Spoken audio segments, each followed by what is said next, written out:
और चलिए इसी पर चर्चा करने के लिए हमारे साथ खास मेहमान जुड़ चुके हैं। Doctor Ajay Dubey, hair transplant surgeon, हमारे साथ जुड़ चुके हैं। अजय जी, सबसे पहले आपका स्वागत। और देखिए, आपने भी ये खबर और ये रिपोर्ट हमारी देखी होगी कि किस तरीके से हेयर ट्रांसप्लांट की वजह से एक शख्स की जान चली गई। ऐसा पहली बार नहीं हुआ, इससे पहले भी कई मामले ऐसे सामने आ चुके हैं। तो इसी से शुरुआत करते हैं कि आखिरकार क्यों इस तरीके के मामले सामने आ रहे हैं, क्या वजह होती है कि हेयर ट्रांसप्लांट की वजह से लोगों की जान चली जाती है? संवेदना सबसे पहले तो, हम्म। और उससे ज्यादा तो कुछ बोल नहीं सकता मैं। जिसके परिवार से कोई जाता है तो उसका तो कोई भरपाई हो नहीं सकती। हेयर ट्रांसप्लांट जैसे कोई भी सर्जरी है, उसमें अंतर्राष्ट्रीय मानक होते हैं, राष्ट्रीय मानक होते हैं। तो अंतर्राष्ट्रीय मानकों को जो राष्ट्रीय चिकित्सा आयोग है, नेशनल मेडिकल काउंसिल जो हम बोलते हैं, हेयर ट्रांसप्लांट के बारे में बहुत क्लियरली उसने पब्लिश किया अपनी वेबसाइट पे। अगर पेशेंट उसको पढ़ के अपने डॉक्टर का चुनाव करता है, अपने क्लिनिक का चुनाव करता है, तो इस तरह के दुर्घटनाएं नहीं होनी चाहिए, मतलब हो ही नहीं सकती। तो अजय जी, किन किन बातों का ख्याल जो है वो रखना चाहिए जब एक को कोई भी शख्स हेयर ट्रांसप्लांट के लिए जाता है? आप बहुत क्लियरली, आजकल तो गूगल सबके पास है, एनएमसी गाइडलाइंस, राष्ट्रीय चिकित्सा आयोग, आप राष्ट्रीय चिकित्सा आयोग हेयर ट्रांसप्लांट गाइडलाइंस आप पढ़ लीजिए। बहुत ही स्पष्ट है, बहुत ही साफ है। उसमें कोई दो राय नहीं है कि इधर उधर की बातें हों। तो जैसे अभी मैं पढ़ रहा था इसके बारे में, तो एमबीबीएस के पाठ्यक्रम में हेयर ट्रांसप्लांट, बालों के प्रत्यारोपण का कोई पढ़ाई नहीं होती है। तो राष्ट्रीय चिकित्सा आयोग ने, जैसे आपने बोला, पहले इस तरह की दुर्घटनाएं हो चुकी हैं, उसके बाद राष्ट्रीय चिकित्सा आयोग ने बहुत ही साफ स्पष्ट मानक तय किए जो अंतर्राष्ट्रीय मानकों के अनुसार हैं। ठीक है, तो ठीक है अजय जी, कुछ चीजें जो आप बता सके वो आपसे मैं जानना चाहूंगी। लेकिन फिलहाल हमारे साथ मृतक विनीत के चाचा वेद प्रकाश त्रिपाठी जुड़ चुके हैं। वेद प्रकाश जी, सबसे पहले तो आपका स्वागत। संवेदनाएं जी मीडिया की आपके साथ हैं। क्या हुआ था विनीत के साथ? मैडम, होली के दिन मेरे पास फोन आया और पता चला कि यहाँ एडमिट है गुजरात हॉस्पिटल में। जब गए तो इनको पहचान नहीं था, इतनी शरीर बहुत ज्यादा शरीर हुई, इनको पहचान नहीं था। ये देख भी नहीं सकते थे आंखों से, और कोई केयर नहीं था, ना कोई आदमी इनके पास। तो पता चला कोई लेडीज इनको छोड़ के चली गई। बाद में पता चला कोई हेयर ट्रांसप्लांट करने वाली अनुष्का तिवारी थी, वही छोड़ के चली गई। बाद में इनको हमने 2 बजे के बाद शिफ्ट किया इनको रिजेंसी हॉस्पिटल में, जहां इनकी रात में डेथ हो गई।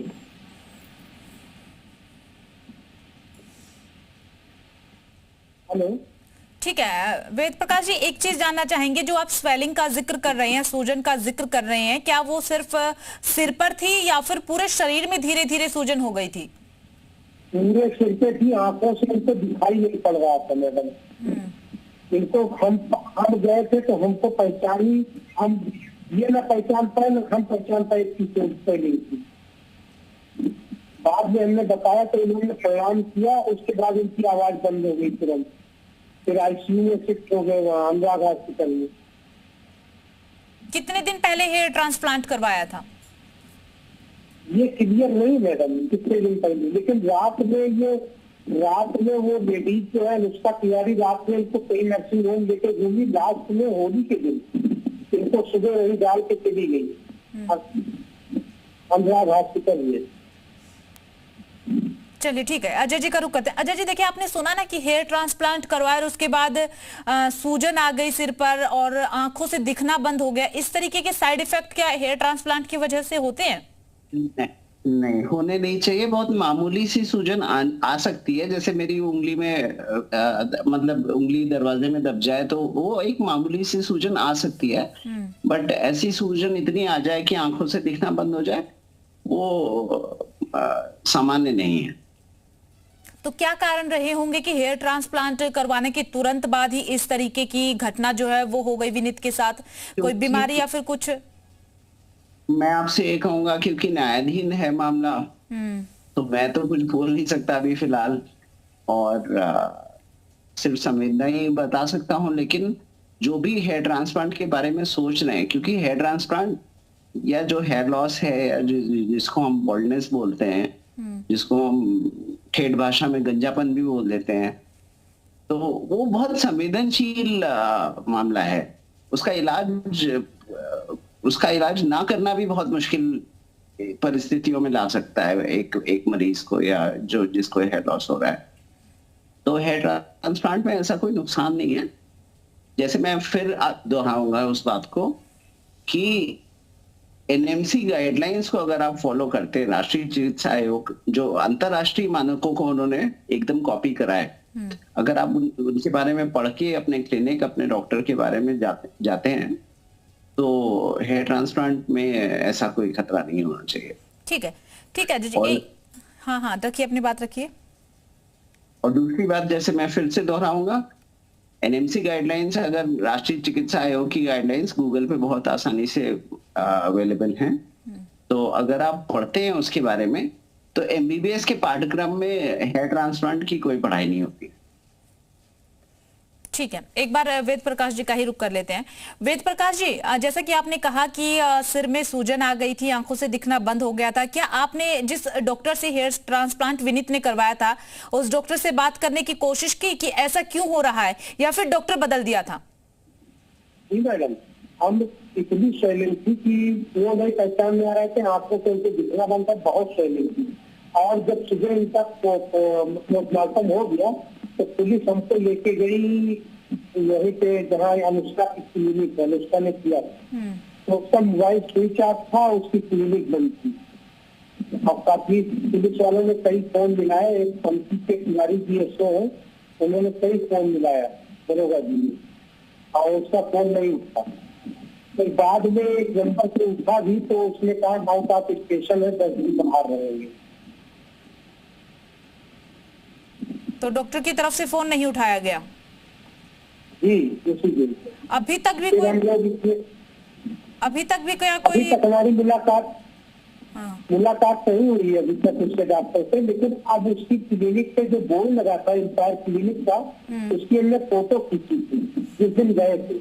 अब उसकी क्लिनिक पे कोई बोर्ड नहीं लगाया, कुछ नहीं है वहाँ पे। अब वो वहाँ छोड़ के भाग गई। फिर बाद में हम FIR के लिए बहुत हो गए, तो पुलिस वालों ने कहा जांच चल रही है, ये है, वहाँ से रिपोर्ट आ जाए। फिर बाद में FIR हमारी मई में लिखी गई, और ये मार्च की घटना होली के दूसरे दिन। ठीक है, चलिए ठीक है। वेद प्रकाश जी आएंगे आपके पास। हमारे साथ डॉक्टर नीरज पांडे, त्वचा रोग विशेषज्ञ में जुड़ चुके हैं। नीरज जी, सबसे पहले आपका स्वागत। और देखिए, आपने ये मामला सुना ही होगा, कानपुर से ये मामला सामने आया जहां पर हेयर ट्रांसप्लांट होता है और विनीत नाम के एक शख्स का, और उसके बाद उसकी जान चली गई है। किस वजह से ऐसा हुआ होगा? हेयर ट्रांसप्लांट से तो अमूमन नहीं होता, क्योंकि लाखों करोड़ों लोग हेयर ट्रांसप्लांट करवाते हैं, लेकिन कई ऐसे मामले भी सामने आते हैं कि हेयर ट्रांसप्लांट करवाने की वजह से जान चली गई।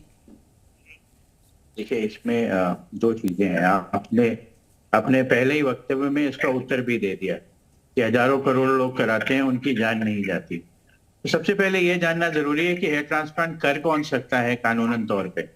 हेयर ट्रांसप्लांट, अगर आप हाईकोर्ट के ज्यूरिसडिक्शन के हिसाब से जाएं, तो हेयर ट्रांसप्लांट केवल डर्मेटोलॉजिस्ट और प्लास्टिक सर्जन कर सकते हैं, यानी केवल एक त्वचा रोग विशेषज्ञ और एक शल्य क्रिया सर्जरी में जो माहिर हो डॉक्टर, वो वही कर सकता है, यानी क्वालिफाइड हो, प्लास्टिक सर्जन या डर्मेटोलॉजिस्ट। तो ऐसा कई बार क्या होता है कि जब आप उस विधा के पारंगत नहीं होते, तो उसमें कॉम्प्लिकेशन होने की पूरी संभावना रहती है, जैसा कि इस केस में होता मुझे दिख रहा है। जितना मुझे पता है कि जैसे ही उन्होंने एनेस्थीसिया के लिए इंजेक्शन लगाया, काफी स्वेलिंग हुई और कोई शायद रिएक्शन हुआ, उसके लिए उन्होंने किसी बड़े हॉस्पिटल में रेफर किया, जो छोटा सा मैंने अभी एक राइटअप पढ़ा है। अभी पूरा वक्त में तो मुझे नहीं मालूम है कि एग्जैक्टली क्या हुआ है और किस मेडिकल कंडीशन के लिए उनको रेफर किया है, पर हो सकता हो कि जो एनेस्थीसिया यूज किया हो उसकी वजह से हुआ हो। उनके चाचा बता रहे कि आंखों से दिखना भी बंद हो गया था, पहचान ही नहीं पा रहे थे वो किसी को। और किस विधा से हो रहा था? देखिए, हेयर ट्रांसप्लांट करने की भी कई सारी विधाएं हैं, कई तरीकों से हेयर ट्रांसप्लांट किया जाता है। पहले हेयर ट्रांसप्लांट के बारे में जानना जरूरी है। अगर आप एक जैसे आम आदमी की भाषा में उसको समझिए, तो आप जब भी देखते होंगे कि आगे से बाल जा रहे होते हैं पर पीछे के बाल हमेशा रहते हैं, तो उनको आप कहते हैं एंड्रोजन डिपेंडेंट हेयर, यानी वो बाल नहीं जाते। उन्हीं बालों को जब किसी भी विधि से निकाल के लगाया जाता है या किसी ऐसी जो बाल नहीं जाते हैं उसको हम हेयर ट्रांसप्लांट कहते हैं। अब वो करने की कई सारी विधाएं हैं। एक होता है जिसको हम कहते हैं स्ट्रिप सर्जरी यानी फॉलिकुलर यूनिट हेयर ट्रांसप्लांट। दूसरा हम कहते हैं FUE यानी फॉलिकुलर यूनिट एक्सट्रैक्ट, यानी एक है कि पूरा इंसिजन दिया, एक पूरा काट के चीरा लगा के एक निकाला, उससे एक एक ग्राफ्ट अलग किया लगाया, जो काफी पुरानी विधा है, अभी भी लोग करते हैं और इसको क्वालिफाइड लोग करते हैं, उससे भी रिजल्ट आता है। दूसरा है FUE यानी जो एक एक हेयर फॉलिकल को निकालना और उसको एक्सट्रैक्ट करके फिर इम्प्लांट करना। तो उसके बाद होते हैं कई सारी एडवांस, यानी साइज ऑफ द, किस साइज ऑफ पंच से आप निकाल रहे हैं उसको कितना कम होता जा रहा है, वो एडवांसमेंट हुई है। यानी जितने कम ट्रॉमा के साथ, यानी कितनी कम उसको हम कोई बिना किसी चोट पहुंचाए हुए एक एक ग्राफ्ट निकाल के लगाना। तो अब धीरे धीरे हेयर ट्रांसप्लांट की विधा भी काफी एडवांस हो गई है। तो अब उन्होंने क्या किया और क्या करने की कोशिश करी, मुझे लगता है हो सकता हो कि शायद स्ट्रिप सर्जरी करने की कोशिश की जिससे कोई नर्व डैमेज हुई हो और उससे ऐसा हुआ हो, लेकिन ये सब अभी अनुमान है, स्पेकुलेशन है, क्योंकि इसके बारे में अभी हमको जानकारी नहीं कि किस विधा से वो करने की कोशिश कर रहे थे। ठीक है नीरज जी, एक चीज आपसे समझना चाहेंगे कि हेयर ट्रांसप्लांट कितने तरह के होते हैं? मतलब हेयर ट्रांसप्लांट देखिए जो मैंने अभी बताया, एक्चुअली तो हेयर ट्रांसप्लांट अभी सिर्फ दो ही तरह के होते हैं, एक स्ट्रिप सर्जरी होती है और एक FUE होती है, फॉलिकुलर यूनिट एक्सट्रैक्ट। लेकिन यही FUE काफी एडवांस होता गया है। जैसे एक अब उसको जैसे हम लोग डायरेक्ट हेयर इम्प्लांट भी कहते हैं, फिर एक ही निकालने की जो विधा है ना वो धीरे धीरे एडवांस होती। सारा खेल एक्सट्रैक्शन में है, साइज ऑफ द पंचेस पे है, यानी जिस इंस्ट्रूमेंट से, यानी जिस चीज से हम लोग एक एक हेयर निकालते हैं उसका साइज कितना छोटा है उस पर डिपेंड भी करता है। तो इसलिए विधि तो यही दो है। मतलब हेयर ट्रांसप्लांट अगर आप देखें तो पूरी फिलॉसफी, पूरा साइंस तो एक ही है, बस करने का तरीका अलग अलग है। उसमें आप समझ लीजिए दो ब्रॉड तरीके हैं। वो जो दो ब्रॉड तरीके मैं आपको बता रहा हूँ यही एक। ठीक है, चलिए ठीक है नीरज जी, लौटेंगे हमारे साथ मृतक विनीत की पत्नी जया जुड़ चुकी है। जया का सबसे पहले स्वागत करते हैं। जया जी देखिए, जी मीडिया की संवेदनाएं आपके साथ है, क्या कुछ हुआ था विनीत के साथ, आप अगर बता पाए तो। जो कि फेक डॉक्टर है, हेयर ट्रांसप्लांट की डॉक्टर भी नहीं है, उन्होंने इनका हेयर ट्रांसप्लांट किया विदाउट एनी मेडिकल टेस्ट, और जिसकी वजह से, और इनके पास कोई भी डिग्री वगैरह भी नहीं है, और जिसकी वजह से इनकी डेथ हो गई है। तो जब क्या विनीत हेयर ट्रांसप्लांट के लिए गए तो बातचीत नहीं हुई थी, तो ये जानेंगे जया से आपसे थोड़ी देर पहले। एक बार अजय जी का रुख कर लेते हैं। अजय जी देखिए, नीरज जी ने बहुत अच्छे से बताया कि किस तरीके से हेयर ट्रांसप्लांट दो तरह का होता है, हम कितना टाइम लगता है, किस तरीके से होता है। और देखिए अभी आपने जया जी को सुना होगा कि कोई भी मेडिकल टेस्ट नहीं हुआ। क्या हेयर ट्रांसप्लांट से पहले कुछ मेडिकल टेस्ट होते हैं जो जरूरी होते हैं, कंपल्सरी होते हैं? कौन से वो टेस्ट है, अगर आप कुछ बता पाए। बहुत युवा आयु में इतनी जरूरत नहीं होती है, लेकिन कुछ तो बेसिक मेडिकल टेस्ट जो मिनिमम चाहिए हमें वो तो हम कराते ही हैं। और जैसे ब्लड शुगर हो गया, ब्लड प्रेशर हम मेजर करते हैं एक बार, अगर थोड़ा आयु ज्यादा है तो ECG कराते हैं। बट इतनी बड़ी सर्जरी नहीं है। अगर क्वालिफाइड हाथों में, जिनको मैं बोलता हूँ कि क्वालिफाइड हाथों में अगर हो रही है, फिर मैं वापस उसी बात पे जाऊंगा, आप बोलोगे कि वही बात आप रिपीट कर रहे हो। लेकिन जो अगर NMC गाइडलाइंस, राष्ट्रीय चिकित्सा आयोग की गाइडलाइंस फॉलो हो रही है, उनके मानक फॉलो हो रहे हैं, तो इस तरह का दुर्भाग्यपूर्ण घटना होना संभव ही नहीं है। चलिए ठीक है, नीरज जी का रुख कर लेते हैं। नीरज जी, हेयर ट्रांसप्लांट के दौरान किन किन दिक्कतों का सामना करना पड़ सकता है पेशेंट को भी या फिर डॉक्टर को भी? दोनों ही नजरियों से बताइएगा। मैं दोनों चीजें आपको बताता हूँ। एक तो पहला सवाल जो अभी आपने अजय जी से पूछा था कि क्या क्या हम लोगों को टेस्ट कराने होते हैं। जनरली जो होते हैं ना वो किसी टेस्ट की जरूरत, जैसे डॉक्टर अजय ने कहा, इतनी बेसिक सिंपल प्रोसीजर है कि नहीं पड़ती। फिर भी एक वायरल मार्कर्स, यानी जैसे हेपेटाइटिस का टेस्ट करा लिया, HIV का करा लिया, वो इसलिए भी कराया जाता है कि हम लोगों को उनका स्टेटस पता हो। जब भी किसी प्रोसीजर में थोड़े बहुत भी ब्लड आने की संभावना हो, उसमें ये बेसिक ट्रीटमेंट, बेसिक टेस्ट होते हैं। इसके बाद मैं आता हूँ क्या क्या कॉम्प्लिकेशन हो सकते हैं। अगर ये ठीक से किए गए हैं तो मोस्टली कॉम्प्लिकेशन के कोई चांसेस नहीं होते। लेकिन अगर होना है तो सबसे पहला जो कॉमनेस्ट है वो फॉलिकुलाइटिस हो सकता है, यानी जो हेयर फॉलिकल आप लगाते हैं उनमें कोई इन्फेक्शन हो सकता है, इन्फेक्शन की वजह से सूजन आ सकती है, ट्रांसप्लांट हो सकता हो कि सक्सेसफुल ना हो या पार्शियल सक्सेस मिले उसमें, और वो एंटीबायोटिक्स के साथ या थोड़े समय के साथ ठीक हो जाता है। हेयर ट्रांसप्लांट का उस जगह पे पेन रह सकता है, कभी कभी जैसे कोई नर्व इंजरी रह जाए तो उस जगह पे महीनों तक पेन रह सकता है। वो भी ये जो अभी डॉक्टर अजय ने कहा, मैं इनसे पूर्णतया सहमत हूँ, अगर वो क्वालिफाइड हाथों में है। मैंने ऐसा कोई केस किसी डर्मेटोलॉजिस्ट या प्लास्टिक सर्जन के साथ नहीं देखा। लेकिन आपने एक थ्योरेटिकल सवाल पूछा है मुझसे कि क्या क्या संभावनाएं हैं, तो ये संभावना है कि अगर कोई नर्व डैमेज हो रही हो तो उससे उस जगह पे काफी लंबे समय तक आप छुएं तो दर्द महसूस हो सकता है। इसके अलावा कभी कभी क्या है, एक जगह पे किसी जगह सूजन आ सकती है जो लंबे समय तक रह सकती है। इसके अलावा कभी कभी वहां पे स्कारिंग जो हो जाती है वो ज्यादा विजिबल हो जाती है तो दिख सकती है। ऐसा कोई लाइफ थ्रेटनिंग कॉम्प्लिकेशन अच्छे हाथों में हेयर ट्रांसप्लांट से किसी भी विधा से नहीं होता। ठीक है। अच्छा, अगर जब जैसा कि आपने कहा कि कुछ बेसिक टेस्ट होते हैं, यही बात अजय जी ने भी कही और आपने भी कही कि कुछ बेसिक टेस्ट कभी कभार करवाते, वैसे तो यूजुअली जरूरत नहीं पड़ती है। तो जब वो टेस्ट करवाते हैं या फिर आप पेशेंट जब आपके पास आता है आप उनसे बातचीत करते हैं, तो कुछ लोग ऐसे भी निकलते होंगे जिनके हेयर ट्रांसप्लांट करना भी पॉसिबल नहीं होता, वो किस केस में होता है या ऐसा नहीं होता? देखिए हेयर ट्रांसप्लांट तो पहले क्लिनिकल कंडीशन बहुत जरूरी है। अगर आप किसी मेल की बात करते हैं, यानी किसी आदमी के केस में अगर मैं बताऊं आपको, तो टेस्ट से पहले तो ये उनकी क्लिनिकल यानी किस दशा में वो हमारे पास आए हैं। जो हेयर लॉस की भी एक ग्रेडिंग होती है, ग्रेड 1 से लेके ग्रेड 7 तक। अगर वो जेनेटिक पैटर्न, मेल पैटर्न अनुवांशिक है और ऐसे बहुत सारे हैं, किस दशा में कितना सीवियर हेयर लॉस है, आपका डोनर एरिया आपका इस लायक है क्या कि वहां से निकाल के हेयर ट्रांसप्लांट किया जा सके। तो कई बार कई लोग उस दशा में हमारे पास आते हैं कि वो ट्रांसप्लांट की संभावना में भी वो रिजल्ट नहीं आ पाता, तो उस समय हम लोग उनको मना करते हैं या कह पाते हैं कि सिर्फ आगे की हेयरलाइन बन पाएगी जिससे आपका जो स्वरूप है थोड़ा बदल जाएगा और आप थोड़ा और अच्छे लगने लगेंगे, पर पूरा ट्रांसप्लांट करना संभव नहीं होगा। तो सबसे पहला कारण ये है कि किस अवस्था में, किस सीवियरिटी के साथ हमारे पास वो आते हैं।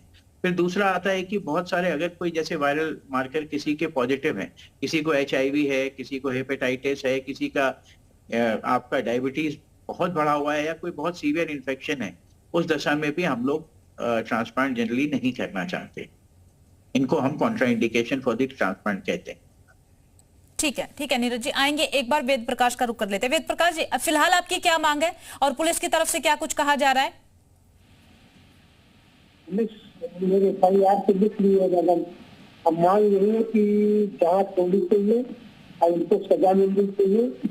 और ये जो ट्रांसप्लांट, इनके कोई डॉक्टर की डिग्री नहीं लग रही थी ट्रांसप्लांट करती है। अब ये अभी तो पता चला कि अपना बोर्ड वोर्ड सब उखाड़ ले गई है अपने क्लिनिक से। आजकल में जब मीडिया में थोड़ा पेपर वेपर में निकल आया, आप लोगों ने थोड़ा निकाला है, एक बोर्ड वोर्ड अपना उखाड़ ले गई जहाँ क्लिनिक को भी थी विनायक करी। अब यही हम चाहते हैं कि न्याय होना चाहिए और लोगों की गति न हो उनके हाथों से। ठीक है, नीरज जी का रुख कर लेते हैं। नीरज जी, हेयर ट्रांसप्लांट के बाद अमूमन लोगों को किन किन समस्याओं का सामना करना पड़ता है? मैं समझा नहीं, अभी मैंने इसका उत्तर दिया कि जनरली हेयर ट्रांसप्लांट के बाद कोई समस्या नहीं होती। जैसे अगर सही हाथों में, अगर जैसे कि वो बताया विनीत के केस में हुआ कि सूजन आ गई है शरीर पे, सिर पर, तो क्या ऐसा होता है कि हेयर ट्रांसप्लांट के बाद सूजन आती है?